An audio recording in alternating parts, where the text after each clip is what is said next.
there are two questions really to talk about today. One, was Dr. Singh one of India's most underrated prime ministers? And two, how are we in a position when, just like it seemed that there was a rare moment of unity, that Manmohan Singh was being called the great unifier in his death, everybody coming together to mourn the passing of this very distinguished technocrat turned politician, a self-made man.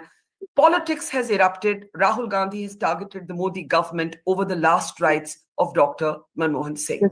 Rashid Kidwai, I'll start with you.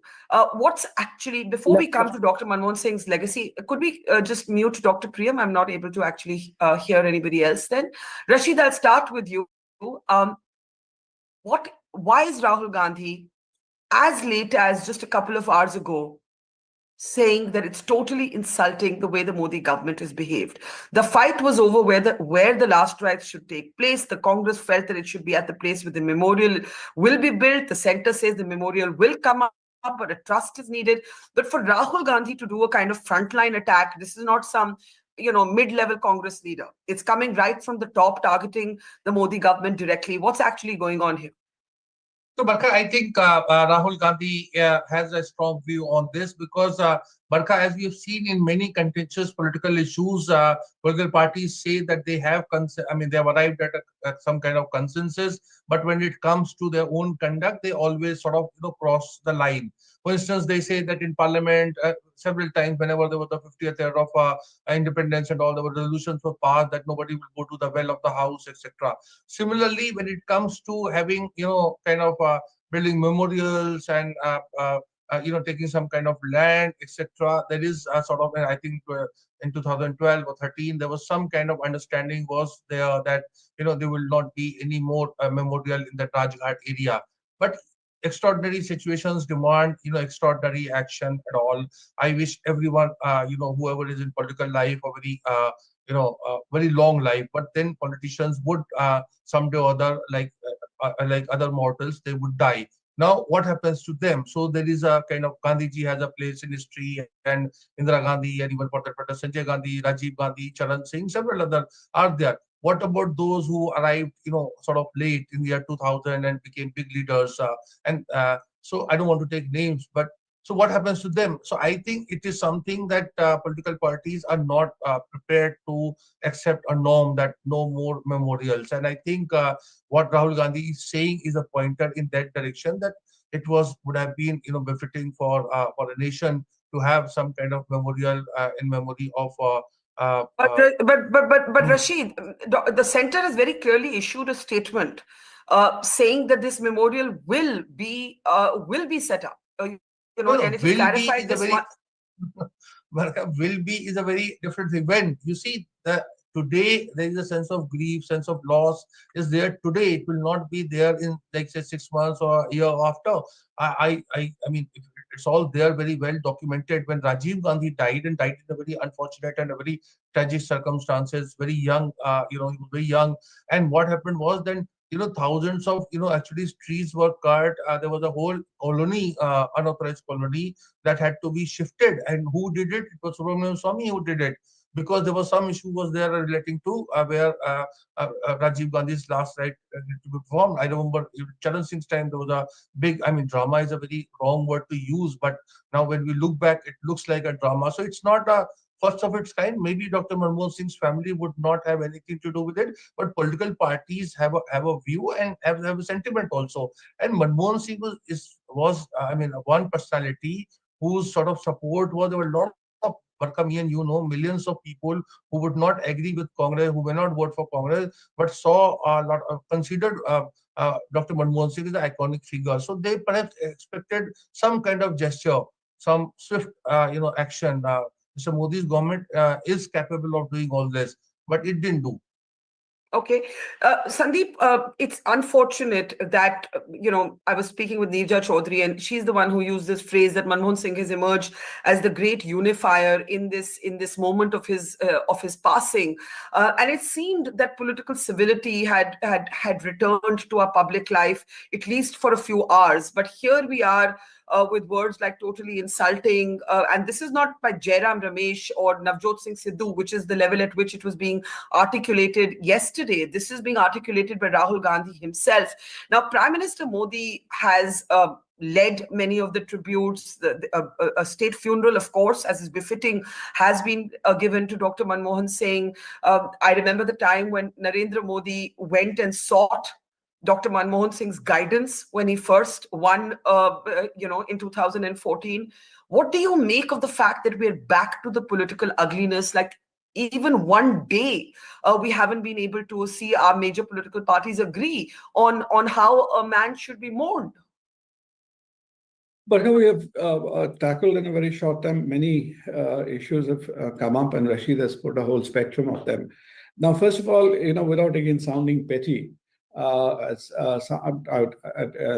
can only quote people. Somebody said very aptly, I believe in a program yesterday, which Sheila Bhatt quoted in her tweet today, that Congress cannot manage, try to own Manmohan Singh while disowning Narasimha Rao.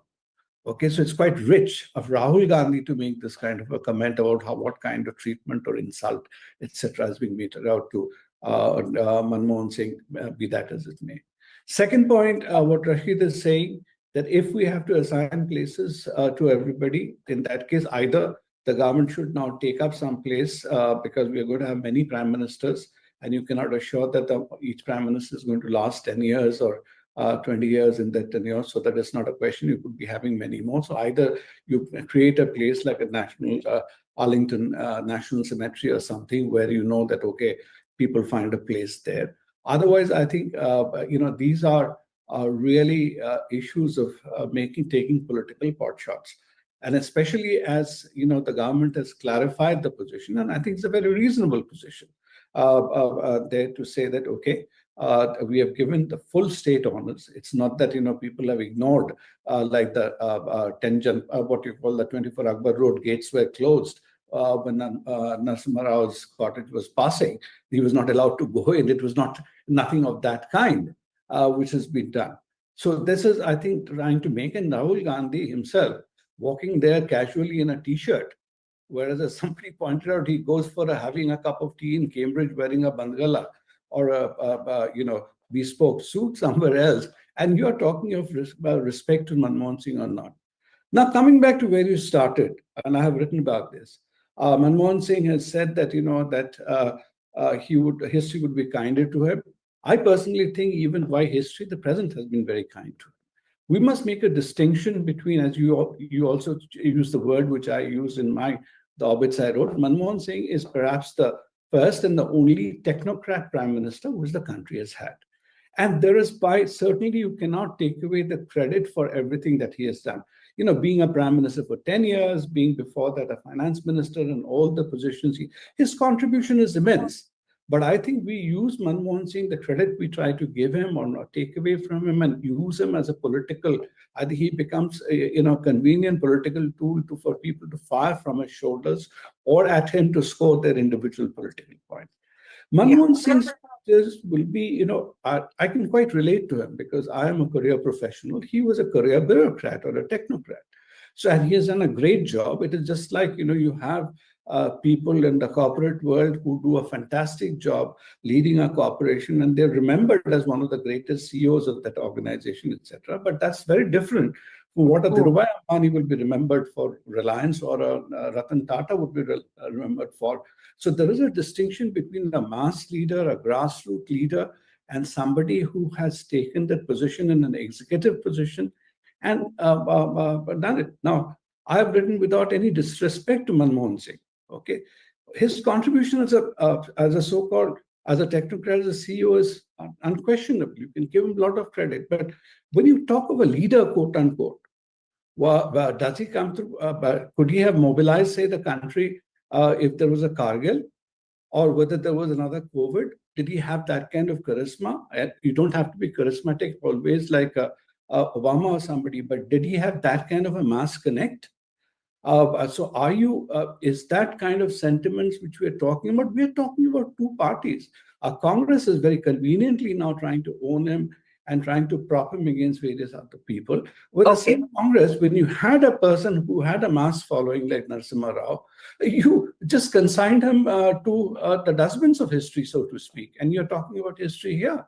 Let me take this to Dr. Priyam. Of course, it's disputable and debatable whether Dr. Manmohan Singh was any less impactful on the global stage, even with his more self-effacing personality, than the Prime Minister today is in his much more flamboyant personality. I think the point I'm trying to make is you can have different kinds of personalities, but still have big impact, and to each his own, and both have furthered the India story in their own way. And that is what I think we as Indians should be concerned with. But I think you raise a very important point about the Congress and Dr. Manmohan Singh's legacy.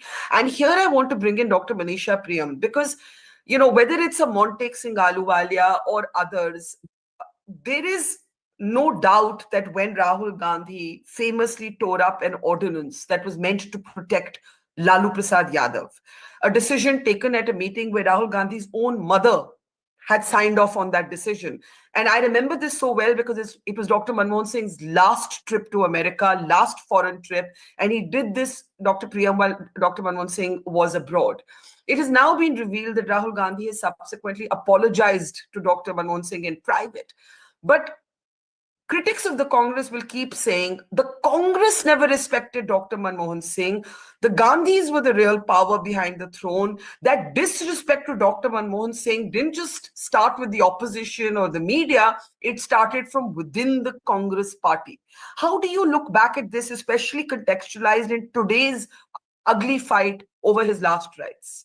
So look at the long question you have. I'd like to parse this into 2 or 3 clear positions. One is Dr. Manmohan Singh's role in India's history, and I would say Dr. Manmohan Singh's role in India's economic history. And the time when the Congress party was the leader of a one-party dominant system, very common in third world countries, led by a Nehruvian model of non-alignment, one way of how India would engage with the world on its own terms.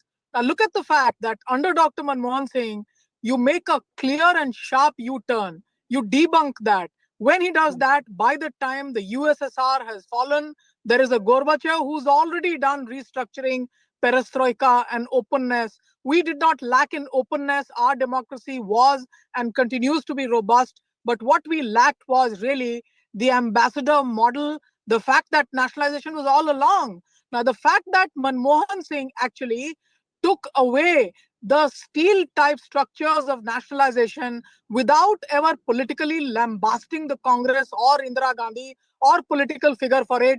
Much of what the Congress had been, lambasted for politically, the fact that there had been riots against the Sikhs, Dr. Manmohan Singh was also a face who was allowing the Congress in a way to atone for the sins of 1984. And I would, of course, bring, to book the fact that India's economic history was something that he rewrote, and he rewrote it not just for us, but for the world. He put India on a map where India can say that we are, or we can even compete with China. Now that brings to the book the name that you took, Montek Singh Ahluwalia. In the 70s at Oxford, Richard Jolly and others, along with Montek Singh, were writing papers that was saying that poverty needs to be put first. A lot of people before me have said, oh, Dr. Manmohan Singh was a technocrat, maybe not a mass leader. Remember, a mass leader is not just made by populist appeals. Here was a man who realized that the state system needs to be focused on redistribution. And it was Montek Singh Ahluwalia's papers with Richard Jolly and Singer and others that lead the World Bank to what is now known as the McNamara Revolution. The World Bank earlier built bridges and railways, etc., infrastructure. It believes, therefore, that we need a more humane world. We need a world where poverty removal becomes the focus. And remember, Manmohan Singh's ideas are being critiqued but backed also by someone called Amartya Sen. A whole revolution takes place in international development where human development becomes center stage. And Manmohan Singh quietly puts the pen. Where in the world have you seen a non-violent revolution without building oligarchs that leads to an opening up of Indian economy? By the stroke of a pen, decisions were taken that open up and liberalize Do not forget those rigmaroles at the customs where your Yeah. relatives and people, officers would be snatching America-made pens, cutlery, utensils. Now we became a globalized nation without losing the face that we had for India. We are a poor country. We are trying to progress. Before I conclude, let me also tell you one of his most important roles was as the chairperson of the UGC. Few people would know that this man burning the midnight oil gave us a model where a small Guru Nanak Dev University today almost competes with the best in the world. Those of us who have heard of the Thapar Engineering College, the Punjabis who are known more for the industriousness and their business orientation, got some of their world-class institutions because of the way in which he persevered with the small of the architectonic and state-led restructuring is what Manmohan Singh was as a political leader. You want to call him a mass leader? I would certainly call him a mass leader. The fact that all of us have leather chappals rather than Hawaii chappals on our feet, I think that is the Manmohan revolution. Without building oligarchs, without stashing away money in foreign havens, a liberal democratic revolution to a path of economic liberalization. That's Dr. Manmohan Singh for us. Okay, that's a very interesting idea to take forward to Shubhrasta, which is that how do you define who's a mass leader? Manmohan Singh contested one Lok Sabha election in his entire political career, and he lost that. There are some views that he was sabotaged from within the Congress party, and that debate will carry on for people like Rashid to document in their next book, if they haven't already done so. But Dr. Priyam raises a very interesting question. Is a mass leader defined only by elections? Is it defined by a certain in-your-face charisma? Because Manmohan Singh in many ways was a counterfoil personality to not just to Prime Minister Modi, but also to an Indira Gandhi, right? Even to other leaders within his own party. So this is not a BJP Congress argument.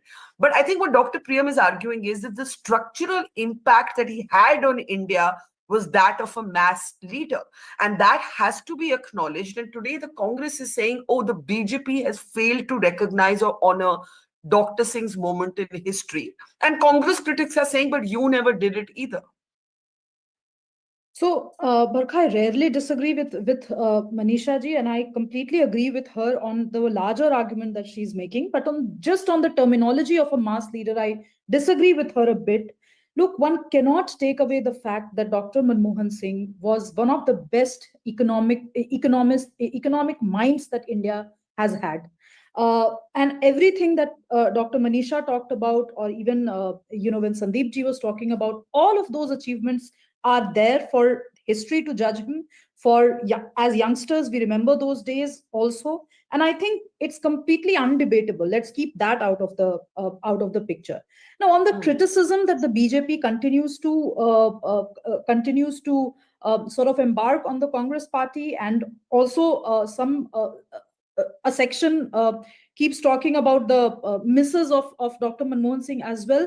I think today is not the day to actually discuss that, because we all come from a culture where we spare the deceased.